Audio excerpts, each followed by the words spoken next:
नमस्कार दोस्तों, मैं अभिषेक आपका अभिषेक ट्यूटोरियल पे स्वागत करता हूं। तो आज हम लोग इंग्लिश की क्लास देखेंगे क्वेश्चन आउट सीरीज के तहत। जो क्वेश्चन आउट सीरीज हुआ था उसके तहत इंग्लिश की क्लास यहाँ पे भी चल रही है। तो 6:30 बजे इंग्लिश की क्लास होती है, तो 6:30 बज चुके हैं।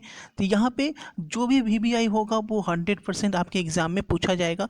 तो अगर आप टोटल वीडियोज़ की पूरी तैयारी कर रहे हैं, याद कर रहे हैं, सारी वीडियोज़ की देख रहे हैं, अभी फ़िलहाल चल रहा है आपका क्लास, केमिस्ट्री चल रहा है, हिंदी चल रहा है और इंग्लिश चल रहा है। कल से आपका फिजिक्स भी शुरू हो जाएगा, जो कि दोपहर 1 बजे फिजिक्स होगा। कल का टाइमिंग फिर से बता दूँ। कल का टाइमिंग जो है, जो पहली बार जुड़ रहे हैं ध्यान से देखिएगा, सुबह के 6:30 बजे हिंदी होगा। सुबह के 6:30 बजे केमिस्ट्री है। सुबह के 6:30 बजे जो है वो आपका केमिस्ट्री है। सुबह के 10 बजे हिंदी है। दोपहर के 1 बजे आपका फिजिक्स होगा। दोपहर के 1 बजे फिजिक्स होगा। और फिर शाम के 6:30 बजे जो है वो आपका फिर से इंग्लिश क्लास होगी, जैसे कि अभी चल रहा है। ठीक है। मैथ्स की क्लास भी आपकी जल्द शुरू होने वाली है। साइंस का जल्द जल्द पूरा कर दूंगा, उसके बाद फिर आर्ट्स में शुरू कर दूंगा। तो आप लोग सभी को ज़रूर बताएं, सभी शेयर करें। और आप लोग अभी छठ पूजा का अगर क्लास नहीं कर पा रहे हैं तो पुरानी वीडियो जो प्लेलिस्ट में आपको मिल जाएगी, वहाँ से जाकर जो भी क्लास आपका छूटा हुआ है वो ज़रूर कर लीजिएगा। ठीक है। और वही आपका 100% एग्ज़ाम में आएगा। आपको मैं बार बार बोल रहा हूँ, लेकिन यहाँ पे व्हाट्सएप ग्रुप ज्वाइन करने वाले में 10% सिर्फ पढ़ने वाले हैं। बाकी सिर्फ इसलिए ज्वाइन करते हैं कि कहीं ना कहीं गर्ल्स का नंबर मिल जाएगा और कोई फ्रेंड बन जाएगी। ठीक है, सच्चाई यही है। और बिना मतलब का मैसेज करते रहते हैं, मैं उन लोगों को ऐसे ही ब्लॉक कर देता हूँ। आइए आज की क्लास शुरू कर देते हैं। तो आज वीबीआई में सबसे पहले दे रहा हूँ द सोल्जर। ठीक है, इस पर आपको समरी लिखना है। और ये आपके 100% वीबीआई है। फिर से मैं बोल दे रहा हूँ, ये आपका 100% वीबीआई है। वीबीआई का मतलब क्या होता है, जो मेरे रेगुलर व्यूअर्स हैं वो जरूर समझ रहे हैं। अगर आपको पता नहीं है, पहली बार देख रहे हो, तो पुरानी वीडियोस देखो कंटिन्यू, आपको पता चल जाएगा वीबीआई क्या है। ठीक।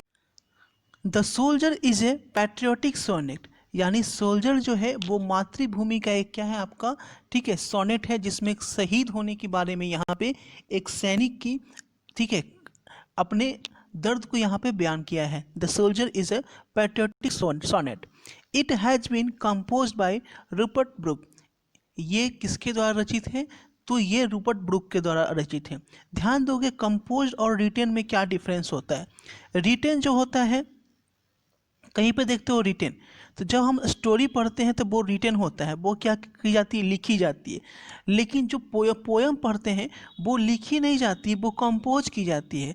हर राइटर जो है वो पोयम नहीं लिख सकता। ठीक है, इसलिए पोएट के लिए क्या लगता है, कंपोज लगता है। ठीक है, तो it has been compose by Rupert Brooke. ये ध्यान रखिएगा कि आपको रिटेन नहीं लिखना है, कंपोज लिखना है। ये रूपर्ट ब्रुक के द्वारा रचित है। Rupert Brooke Rupert Brooke was the most handsome man of England of that time. Rupert book जो है अपने समय के इंग्लैंड के सबसे हैंडसम मैन में एक थे। ठीक है, यानी कि काफ़ी वो हैंडसम थे। उसके बाद बात की जाए, he was lover of peace. वो क्या थे? He was lover of peace. वो शांति के प्रेमी थे, वो शांति प्रिय थे, शांति के चाहने वाले थे। पीस किस रूप में? एज, वो शांति प्रिय थे किस रूप में? As well as of his country England, यानी अपने कंट्री जो इंग्लैंड है उसके प्रति भी वो क्या थे? शांति प्रिय थे। The poets heart is overflow, the poets heart is overflowing with the sense of patriotism. बोला जा रहा है कि जो कवि का हृदय है वो मातृभूमि के प्रेम से क्या था? ओवरफ्लो था, भरा हुआ था। यानी उनके हृदय में मातृभूमि के प्रति काफ़ी ज़्यादा क्या था? प्रेम था। ही सेज डैट, वह कहते हैं, ही सेज डैट, वह कहते हैं कि he says that an English soldier, he says that an English soldier fights, he says that an English soldier fights in a foreign land for his country England. वह कहते हैं कि an English soldier fights in foreign land for his country England, यानी कि एक जो है English poet जो है, इंग्लिश सोल्जर जो है, जो अंग्रेज का सैनिक है। इंग्लिश सोल्जर का मतलब क्या हुआ, इंग्लैंड में रहने वाले सोल्जर को इंग्लिश सोल्जर बोला जा रहा है। Fights in a foreign land, वो एक फॉरेन लैंड में क्या करता है, युद्ध करता है। किसके लिए, अपनी देश इंग्लैंड के लिए, for his country England. Life is uncertain, life is uncertain in battlefield because no one knows what will happen there। देखो क्या बोला गया है कि जो युद्ध के मैदान में लाइफ जो है अनसर्टेन है, अनिश्चित है, कब क्या हो जाएगा किसी को पता नहीं है, क्योंकि no one knows what will happen there, कि कोई नहीं जानता है कि वहाँ कब क्या होगा। So the poet reveals his wish that if he dies in foreign land he should be buried in England। बोला जा रहा है, इसीलिए पोएट यहाँ पे बोल दिए कि वहाँ कब क्या होगा किसी को पता नहीं है, इसलिए पोएट जो है अपनी इच्छा यहाँ पे दर्शाते हैं एक सैनिक के रूप में कि अगर उनकी मृत्यु किसी फॉरेन लैंड में हो जाती है युद्ध के दौरान, तो उसे जो है ही should B buried in England, उसे उन्हें मातृभूमि जहाँ इंग्लैंड है वहीं उन्हें दफनाया जाए। ठीक है। He has got everything from England, वो बोलते हैं कि उन्होंने सब कुछ कहाँ से पाया है, तो इंग्लैंड से पाया है, क्योंकि इंग्लैंड में जन्म हुआ था। He extends his gratitude to England, वह अपनी इंग्लैंड के प्रति आभार व्यक्त करते हैं, क्योंकि इंग्लैंड की ही पढ़े होंगे, इंग्लैंड का वायु उन्हें मिला, इंग्लैंड का पानी पिए वो, इंग्लैंड की मिट्टी पे वो जन्म लिए। ठीक है, सब कुछ उनके लिए क्या है, इंग्लैंड है। He expresses his gratefulness to his country time and again saying this that even novel thoughts, happy dreams and sense of laughter have come to his mind from his motherland England. बोलते हैं वह अपनी आभार को इस रूप में भी व्यक्त करते हैं कि ही एक्सप्रेसेस हिज ग्रेटफुलनेस, वह अपनी कंट्री के प्रति, ठीक है, कृतज्ञता अर्पित करते हैं, आभार व्यक्त करते हैं, बोलते हैं कि मैं अपने देश के प्रति आभार हूँ। किसके लिए, तो country time and again saying, क्या कहते हैं, डैट इवन नोबल थॉट, ये जो इतनी अच्छी सोच है, ठीक, इतनी अच्छी एक सोच है, मेरा जो सपना है इतना सुंदर, एंड सेंस ऑफ लाफ्टर, जो यहाँ से खुशी मिली है मुझे, सब कुछ कहाँ से मिला है, come to his mind from his motherland, जो उनकी मातृभूमि से मिला है, और उनकी मातृभूमि क्या है, इंग्लैंड है, क्योंकि वो इंग्लैंड के रहने वाले हैं। डाउट नट बच्चों, आप किसी भी सवाल में अटक गए हो या आपसे सॉल्व नहीं हो पा रहा है, बस आपको इस क्वेश्चन का फोटो लेना है, क्वेश्चन को क्रॉप करना है, 5 सेकंड के अंदर अंदर उस क्वेश्चन का वीडियो सॉल्यूशन मिल जाएगा। फिर चाहे आपका क्वेश्चन होमवर्क का हो, CBSE, Bihar, UP, Maharashtra, Rajasthan, MP किसी अन्य बोर्ड का हो, चाहे IIT जी नीट या क्लास 6 से बरहमी का सवाल हो, इन सब का जवाब डाउट नेट ऐप पर, या फिर कोई भी सब्जेक्ट हो, physics, chemistry, biology, math, science, आपके सभी सवालों के जवाब मिलेंगे आपको डाउट नेट पर। साथ ही डॉट नेट पर क्लास 9वीं से 12वीं के बच्चों के लिए चल रही है इंग्लिश और हिंदी मीडियम में लाइव क्लासेस, यानी आप पूरी पढ़ाई होगी डॉट नेट ऐप पर। 3 करोड़ से ज्यादा बच्चे डॉट नेट ऐप पर पढ़ाई कर रहे हैं, तो आप भी जाइए और डॉट नेट ऐप को इंस्टॉल कीजिए। ही विशेस दैट, ऑब्जेक्टिव में पूछा जाता है रूपर्ट ब्रूक कहाँ के रहने वाले थे, तो आप बोलेंगे इंग्लैंड के। He wishes that he should be remembered even after his death because he would be who would for the sake of motherland, बोले चाहते हैं कि उन्हें मृत्यु के बाद जो है उन्हें याद किया जाए, क्योंकि वो अपनी मातृभूमि के, ठीक है, खातिर यहाँ पे अपनी जान देंगे। The poet here dignifies the act of a soldier, यानी पोएट यहाँ जो है वो एक सैनिक के रूप में अपने विचारों को क्या करते हैं, प्रस्तुत करते हैं।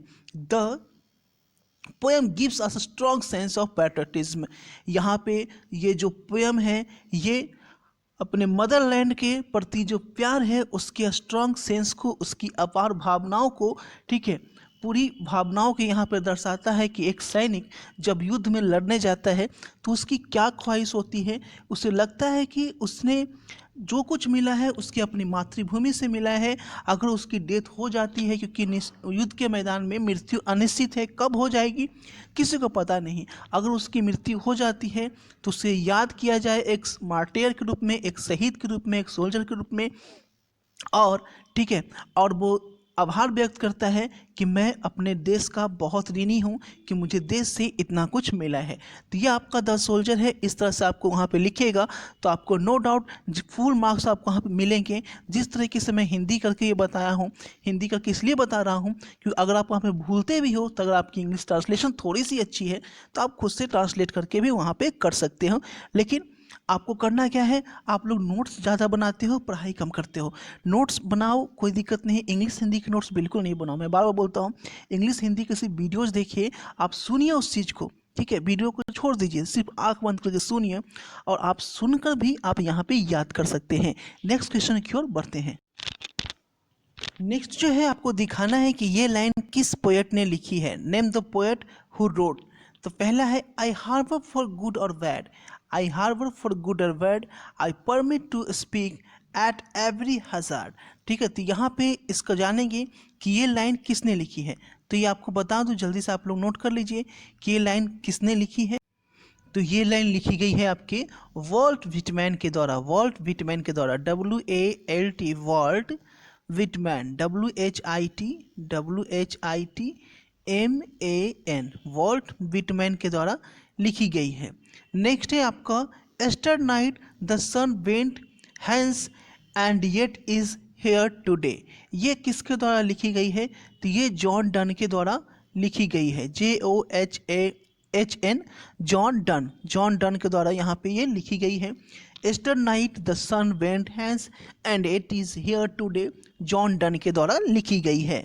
नेक्स्ट है whispering neighbours left and right plucks us from the real delight. ये जो लाइन है वो किस के द्वारा लिखी गई है, किसके द्वारा लिखी गई है। तो इसका आंसर होगा WH ordained, WH ordained, AUDEN, WH ordained के द्वारा ये लिखी गई है। ठीक है, बढ़ते हैं नेक्स्ट। ठीक है, यहाँ पे पूरा देख लीजिएगा, यहाँ से यहाँ तक है ये। Whispering neighbours left and right plucks us from the rear delight and the active hands must freeze lonely on the separate knees। यहाँ तक था आपका WH ऑर्डेन का।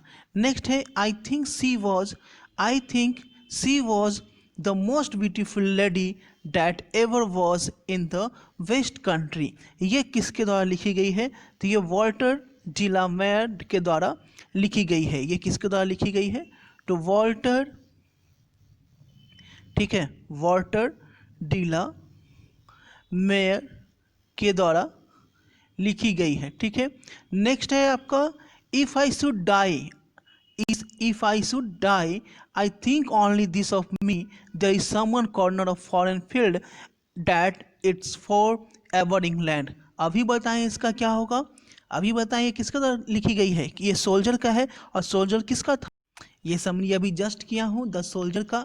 ठीक है, इसीलिए बोलता हूँ कि समरी भी अगर आप देखते हो तो आपका सब कुछ यहाँ पे क्लियर हो जाएगा। रूपर्ट ब्रुक, ठीक है, रूपर्ट ब्रुक इसका क्या है, राइट आंसर है रूपर्ट ब्रुक।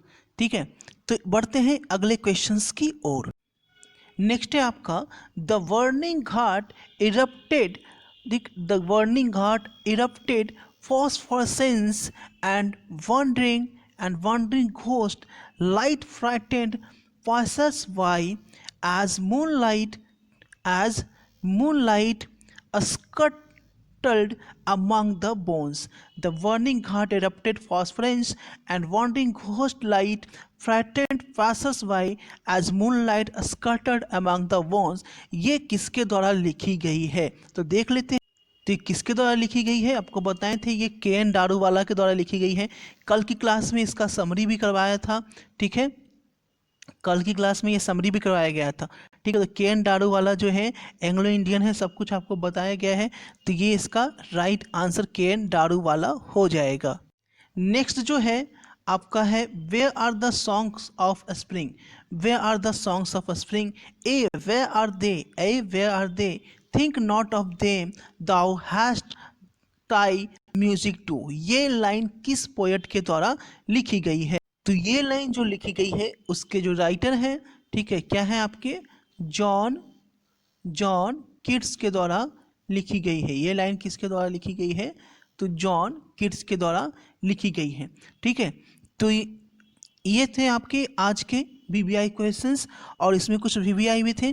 तो आप लोग जरूर डेली क्लास में आए। कल जो है एक क्लास और बढ़ जाएगी और वो होगी दोपहर 1 बजे की क्लास, जो कि आपको फिजिक्स की क्लास देखने को मिलेगी, ठीक है। अभी तक देख रहे हैं कि अभी तक जैसे ही फेस्टिवल शुरू हुआ और 5 दिन से लोग पढ़ाई से बिल्कुल नाता तोड़ दिए हैं। तो अब जो है पढ़ाई के प्रति एक्टिव हो जाइए। अब फेस्टिवल हो जाए गया है फिनिश, कोई भी फेस्टिवल बाकी नहीं रहा, ठीक है। और अब सिर्फ और सिर्फ आपके दिमाग में एक फेस्टिवल होनी चाहिए, जो कि है आपका एग्जामिनेशन। तो बिल्कुल ज़ोर शोर से उसकी तैयारी पे लग जाइए। और आपको पता है कि अभिषेक ट्यूटोरियल भी आपकी तैयारी को ज़ोर शोर से करवाने पे लगा हुआ है। और मेरा जो प्रॉमिस है कि 100% जो मेरे रेगुलर्स व्यूअर हैं, ठीक है, उनको सिर्फ और सिर्फ मेरे वीडियो से 70 to 80% मार्क्स मैं दिलवाऊंगा, वो मैं दिलवा के रहूँगा, चाहे कोई कुछ भी बोल ले। मिलते हैं आपसे अगले वीडियो में। Thanks for watching this video.